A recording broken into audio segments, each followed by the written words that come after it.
स्वागत है आप सबका इस लेक्चर में। हम बात कर रहे थे हिस्ट्री पर। एक बयान आया आज, कश्मीर की एक नेता है महबूबा मुफ्ती, पीडीपी की पार्टी की। She said Kashmir is a problem. मतलब एक नेता जो कश्मीर से बिलोंग करता है वो बोल रहा है कश्मीर इज़ अ प्रॉब्लम। क्या कहें सर, स्टेट को प्रॉब्लम बना रहे हैं लोग, हद हो गई। और नेता है वहाँ की और लोग सपोर्ट भी करते हैं। क्या कर सकते हैं सर, कश्मीर प्रॉब्लम था नहीं सर, प्रॉब्लम तो ये लोग हैं, यही लोग तो प्रॉब्लम है। कश्मीर में क्या प्रॉब्लम है सर, सब लोग रहते हैं लेकिन रहने नहीं देते। So let's continue 6th century BC and we can say Buddhism. Buddha second urbanisation के रिलीजियस मूवमेंट का बहुत बड़ा नाम, या यूँ कहें कि परिवर्तन का बहुत बड़ा नाम। बुद्ध जिसको वेस्ट ने लाइट ऑफ एशिया कहा, लाइट ऑफ एशिया। इतने बड़े बड़े नाम हुए लेकिन बुद्ध को ही लाइट ऑफ एशिया कहा गया। बहुत महान संत हुए।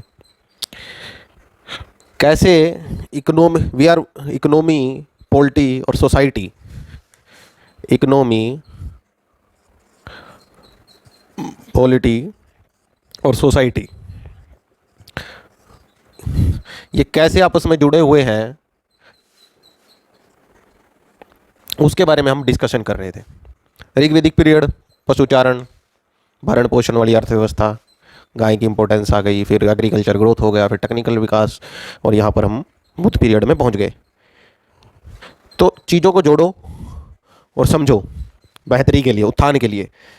Second urbanisation, religious movement irrelevant things का, इररिलेवेंट्स, या कहें कि जो समय के साथ हार्डल बन गई। किस में? कामकाज में, स्टेट जनरेशन, राज्य ने बन गए तो उसमें प्रॉब्लम आ गई और परिवर्तन नहीं हुआ। तो परिवर्तन जब नहीं हो रहा है, प्रॉब्लम आ गई है, तो अगर आज आपको जन लोकपाल बिल चाहिए तो अन्ना हजारे आंदोलन पर बैठ जाते हैं। किसानों को बिल को दूर कराना है, कुछ प्रॉब्लम उनको लग रही है या लगती है तो वो आंदोलन करते हैं। तो this kind of religious movement, जो धार्मिक रूल्स एंड रेगुलेशन को मान्यता दी जा रही थी, क्योंकि धर्म ही संविधान था, और संविधान की में जब तक मान्यता आप किसी चीज़ को नहीं दिलवाओगे तब तक, I am talking about the वैदिक पीरियड, तो तब तक आपको काम नहीं कर पाओगे इस टाइम में। अब जब वो चीज़ें हार्डल बन गई, रुकावटें बन गई, तो उनको दूर करने के लिए क्या होगा? मूवमेंट होगा। तो मूवमेंट होना, अभी आप देख लो कि आपका परिवर्तन आपका नियम है, भारत का नियम है, सनातन का नियम है, सनातन उसको अपनाता है। What's bad in that? But the thing is, अगर आप प्रेजेंट में देखो, 1991 ग्लोबलाइजेशन, लिबरलाइजेशन, प्राइवेटाइजेशन, इसके बाद और टिल कहाँ तक? 2022 तक। 1991 से लेकर 2022 तक, और मैं भी कहूँ आगे तक, बल्कि कंटिन्यू चलेगा। क्या है इसमें? ग्लोबलाइजेशन, लिबरलाइजेशन एंड प्राइवेटाइजेशन कहाँ तक आ गई? अगर इस दौर में आप कंप्यूटर नहीं जानते तो आपका कोई महत्व ही नहीं है, आप इंपॉर्टेंस ही नहीं रखते, आप अनएजुकेटेड हो। और इंग्लिश नहीं जानते तब आप अनएजुकेटेड हो। तो ये क्या है? ये एक चेंज है। किस में? आपके एजुकेशन में, आपके कॉन्स्टिट्यूशन में, आपकी सोसाइटी में, आपकी पॉलिटी में। बाहर के देशों से समझौते हो रहे हैं, एमओयू साइन हो रहे हैं, क्यों और किन चीज़ों पर? जो आपको ग्लोबलाइजेशन, प्राइवेटाइजेशन, लिबरलाइजेशन इसमें हेल्प करेगी। आपने लिबरल कर दिया अपनी इकोनॉमी को, दरवाजे खोल दिए पूरी दुनिया के लिए, आ जाओ। और जब ये खुलेगा तो रिस्क भी बढ़ेगा। अब रिस्क बढ़ रहा है तो आपको ऐसे लोग चाहिए जो उसमें फिट हो पाए, उसको, आपके रिस्क को कम कर पाए, रिस्क को डिक्रीज कर पाए। इसलिए आपको ऐसे बंदे चाहिए जो इंग्लिश बोल सकें। अरब की स्थिति देख लो। सऊदी ने अब जाके परमिट करा वुमन को, किसके लिए? कार के लिए, कार ड्राइविंग के लिए, या वी कैन से ड्राइविंग के लिए, ड्राइविंग के लिए अब परमिट करा। क्यों? प्रॉब्लम आ गई, क्या कर सकते हैं? तो परिवर्तन अपनाना पड़ेगा। वो परिवर्तन अपनाते ही नहीं, टाइम लगाते हैं, बहुत टाइम लगाते हैं। तो अब मैं तो ये सोच रहा हूँ कि सऊदी में क्या होगा अगर पेट्रोल पे डिपेंडेंस कम हो जाए।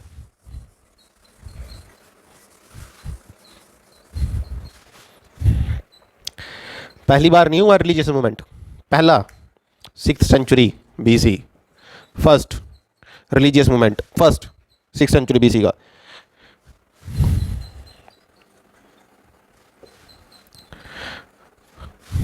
उसके बाद 15वीं शताब्दी, 15वीं 15th सेकंड,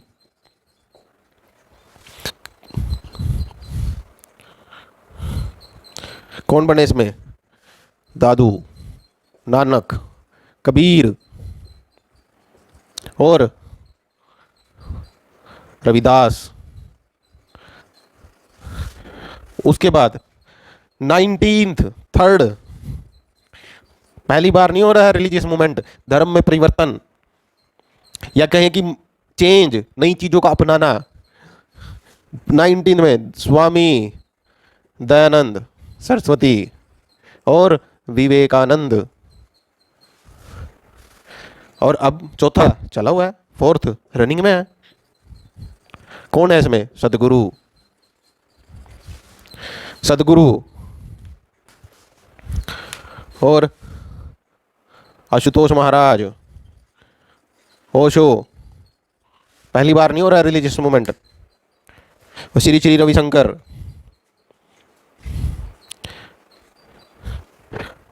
और थर्ड में एक बंदा और था, सर सैयद अहमद खान। नाम क्यों लिखा है इस बंदे का यहाँ, याद रखना बस आप नाम को, जब हम वहाँ पहुँचेंगे तब हम डिस्कस करेंगे। ओशो ने, देख नाम आया ओशो, ओशो ने एक बुक लिख दी और बड़ा हल्ला हो गया। बुक थी सेक्स टू समाधि, समाधि तक। अब उस पर बहुत हल्ला हो गया, बहुत लोग निकल गए कि इसको पकड़ो, ये कहाँ से आ गया, ये तो भ्रष्ट कर देगा सब कुछ। अब फिर वही बात, जैसा चीज़ों को आप देखना चाहते हो आपको चीज़ें वैसी ही दिखेंगी सर। ओशो ने बुक लिखी संत पलटू पे, कृष्ण पे भी, रविदास पे, मीरा पे, लेकिन उसको कोई नहीं पढ़ना चाहता। पढ़ेंगे तो बस वही, क्यों? डिमांड ही उसकी है, सबसे ज़्यादा चाहिए वो, नंबर 1 है इंडिया। नेट पे सर्च कर लेना। अब आप पब्लिकली इसके लिए बोल नहीं सकते, बोलोगे तारे नहीं सर आप बदतमीजी मत करो हमारे साथ, बदतमीजी मत करो, लेकिन चाहिए वही। बोलेंगे नहीं आप ऐसे मत बोलो, क्या बात कर रहे हो आप। And you are going home, same person is going home and what he is doing same in his mobile or in her mobile. What is happening in the Vidhan Sabha? There is a previous cases, but still no, बदतमीजी नहीं करनी। But you can also not talk about directly. और हर board पे बड़े बड़े board लगे हुए हैं इस देश में। निराश लोग मिले, निराशाशारी यही है सर, बाहर जाओगे वेस्ट में नहीं मिलते। क्यों? there is a problem in our country, or I can say that the policy on the society forming or making or developing on society, the policy on developing society is very weak in this country. समाज सुधार और समाज you can say बनाने पर की जो policies हैं बहुत कम है। दुनिया सीख सीख के चली गई, लेकिन अब हम पीछे रह गए। ये एक प्रॉब्लम है इस देश में।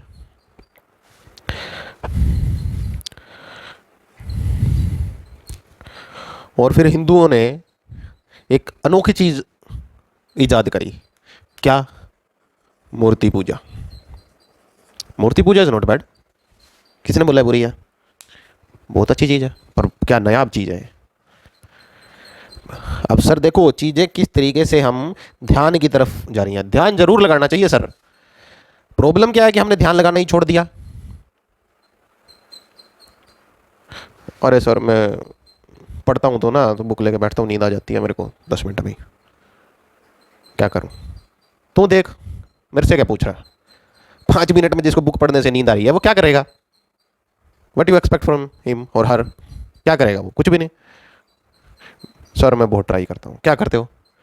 सर मैं बैठा रहता हूँ 2-2 घंटे। तो सर मैं पढ़ने की बहुत कोशिश करता हूँ। तो अरे भाई तू पढ़ रहा है, एक पैरा ही पढ़, उसको सोच, ध्यान लगा उसमें, फोकस कर। ध्यान तो तेरा है कि तेरे किसी फ्रेंड ने आईफोन मिल गया, उसके फादर ने उसको गिफ्ट कर दिया, ध्यान तो वहाँ है। So you should be focus. And what is focus? Focus is a meditation. कहाँ से आएगा मेडिटेशन? कहाँ से आएगा? प्रैक्टिस से। You need to do practice. 7 साल लगाए इस बंदे ने मेडिटेशन पे, तब जाके एनलाइटमेंट मिली, ज्ञान की प्राप्ति हुई।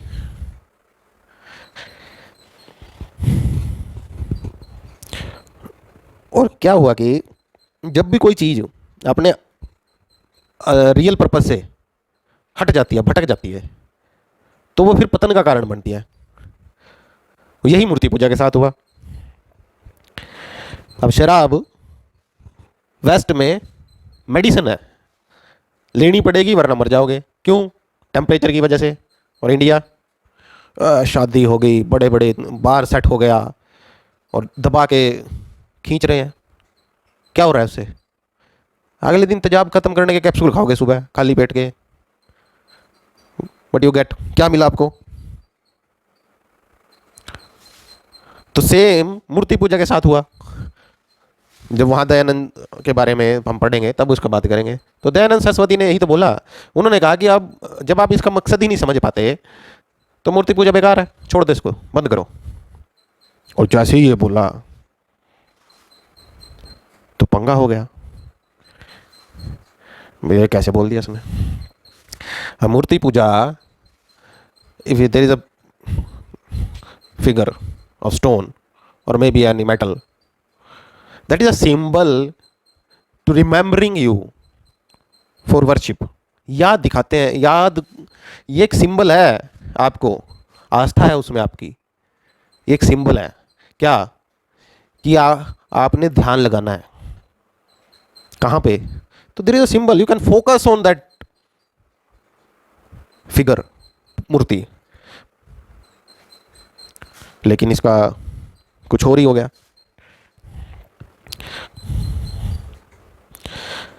और फिर जब इसका विरोध हुआ, जब ये चीज़ हुई, तो कबीर ने भी विरोध करा। कबीर, संत कबीर बोला ना, तो संत कबीर ने, पाथर पूजे भगवान मिले तो मैं पूजू पहाड़। पत्थर पूजने से अगर भगवान मिल रहा है तो मैं पहाड़ को पूजूंगा, तो उसको क्यों पूजूं? तो उन्होंने भी विरोध करा। तो बुद्ध शाक्स, जो बाहर से हमने बात करी, शाक्स कुल में जन्मे, सिद्धोधन उनके पिता, जब उनका जन्म हुआ सिद्धार्थ का, तो उनकी जन्म कुंडली, मान लो आपकी, अब जैसे अब आपका जन्म होगा तो माता पिता जन्म कुंडली दिखाते हैं। तो किसी ने बोल दिया यार तो बड़ा संघर्ष है, आपका बच्चा बहुत मतलब परेशान रहेगा। संघर्ष इज इक्वल टू लाइफ। जीवन ही संघर्ष है, जीवन का पर्यायवाची है, सिनोनियम है संघर्ष। बिना संघर्ष के आपकी लाइफ हो ही नहीं सकती। सबसे ज्यादा संघर्ष होता है किसकी लाइफ में? Prime minister. आज की डेट में सबसे ज्यादा संघर्ष वही है। सारा देश को चलाना, इसको, इस नेता का भी ध्यान रखना, उस मंत्री का भी ध्यान रखना, जनता का भी बारे में सोचते रहना, सबसे ज्यादा संघर्ष है। और हर 5 साल बाद फिर चुनाव में जाना है। संघर्ष कहाँ नहीं? अगर आपको संघर्ष नहीं चाहिए जीवन में तो आप ये बन जाओ चपड़ासी। संघर्ष खत्म, क्या जरूरत है? अच्छा बेचारा है चपड़ासी से मेरे को याद आ गए, लोग बहुत जूते मारेंगे मेरे को। सबसे बेचारे की आज की डेट में सबसे साथ, अगर किसी के साथ बुरी हो रही है, वो बेचारा है इंजीनियर। पहले तो बेचारा वो बीटेक करे, 12th का पास करेगा, फिर बीटेक में एडमिशन लेगा, फिर वो इंजीनियरिंग करेगा, फिर बेचारा कहीं आईएएस या कहीं एसएससी या स्टेट सिविल सर्विस के लिए ट्राई करेगा। जॉब का सर्कुलेशन कुछ ऐसा होगा ना कि नहीं मिलेगी, मिलेगी तो कुछ ऐसी ही मिलेगी जो उसके पसंद नहीं आएगी।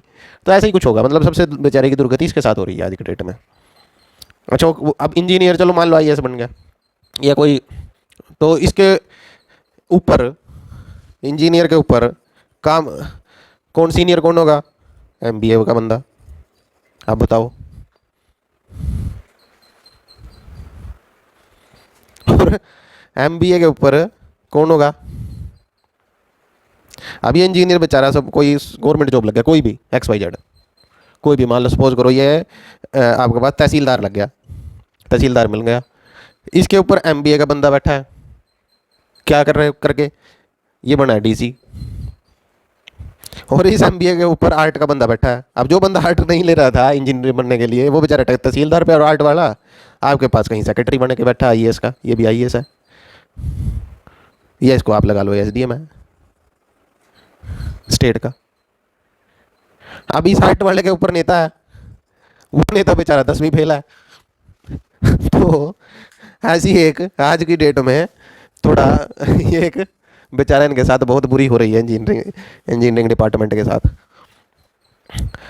तो संघर्ष, अगर आपको राजा बनना है तो संघर्ष और समझदारी दोनों को समझ लो, इसके बिना जीवन नहीं है सर। और संघर्ष से अगर आपने छुटकारा पाना है तो आप चपड़ासी बन जाओ। इफ़ यू वांट टू, आपका राजा बनना है तो संघर्ष ही आपका है, और कुछ नहीं है, कुछ नहीं है इसके अलावा। तो क्या हुआ कि मटेरियलिस्टिक, जब सिद्धार्थ के पिता को पता चला कि भाई इसकी कुंडली में लिखा है कि है तो संत बनेगा, तो सिद्धोधन बोले कि हम बनने ही नहीं देंगे भाई। कैसे बन जाएगा, हम बनने ही नहीं देना। तो extreme materialistic life, material life, ये सोने के गहने, नृत्य चल रहा है, सुंदरियाँ नाच रही हैं, आलीशान, extreme level of materialistic life. और एक्सट्रीम बुद्ध के जीवन में था ही नहीं, ये वो गलती कर बैठे। और जब भी आप कोई एक्सट्रीम चीज़ पर पहुंचते हो कोई भी, तो आपकी सेंसेस परेशान हो जाती हैं, दुखी हो जाती हैं, बोले यार छोड़ो इसको, ये तो बहुत हो गया बस इस बारे में। सपोज आप रोटी खा ही जा रहे हो, तब परेशान हो जाओगे, महीना, 1.5 महीना, 2 महीना आपने खा ली, फिर आप सोचोगे यार चलो बाहर चलते हैं खाने के लिए, काफ़ी दिन हो गए बाहर का खाना खाए हुए। तो आपकी जो सेंसेस हैं वो उसकी भर जाती हैं। और वो क्या चाहती, सेंसेस क्या चाहती है हमेशा? चेंज। चेंज हमेशा सेंसेस चाहती हैं, चेंज। अब सिद्धार्थ एक ही जीवन में जी जा रहे हैं, वही मटेरियलिस्टिक लाइफ ही नहीं है, मटेरियलिस्टिक लाइफ चली हुई है, वही सब कुछ। तो सेंसेस क्या चाहिए? चेंज चाहिए। और सेंसेस एक चीज़ की एडिक्टेड होकर उसके अंगेंस्ट चली जाती हैं, परेशान हो जाते हैं। आप खुद देख लो, एक चीज़ आप कितनी देर तक कर पाओगे? मैं उनकी बात नहीं कर रहा जो दारू पी के पड़े रहते हैं सड़क पे।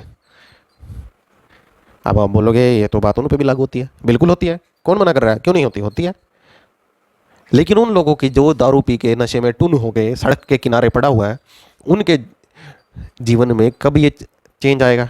जब उनका कोई बेटा या उनकी बेटी मरने से मरते बचेंगी उनकी कमी की वजह से, तब वो चेंज की तरफ जाएंगी उसकी सेंसेस। तो सिद्धार्थ और अर्जुन, सिद्धार्थ और अर्जुन दो ऐसे जीवन हैं, अद्भुत लोग हैं इस भारत के इतिहास में, जो हमें बहुत कुछ सिखाते हैं। इधर हम लोग सिद्धार्थ और अर्जुन बनकर ही जन्म लेते हैं सब सेंसेस पे। तो सिद्धार्थ ने एक दिन भर वो बाहर निकल गए रथ में, तो अब वहाँ उन्होंने, अब वो उसने जो देखा वो हम भी देखते हैं, क्या? ओल्ड मैन और डेड बॉडी, और तीसरा इल पर्सन, बीमार, और चौथा एक साधु।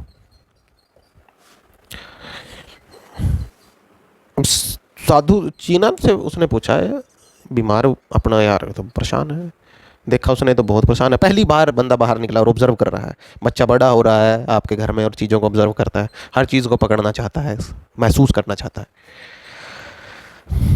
और ओल्ड मैन को उसने देखा तो उसने, सिद्धार्थ ने महसूस करा यार इतनी उम्र में परेशान हो रहा है। तो बीमार बंदे को देखो, बीमारी से दुखी था। एक डेड बॉडी को, मरे को देखा तो मर चुका था। साधु को देखा तो साधु को देख कर बोला कि यार चीना ये तो खुश है बंदा, इसको क्या ये तो प्रॉब्लम ही नहीं है, बाकी तीन तो ऐसे थे। तो चीना बोला कि इसने इन तीनों को जीत लिया इसलिए खुश है। तो सिद्धार्थ बोला ये तो यार कमाल की चीज़ है, तो यही बनते हैं। तो यहाँ से सिद्धार्थ बन गए बुद्ध, सिद्धार्थ बन गए बुद्ध।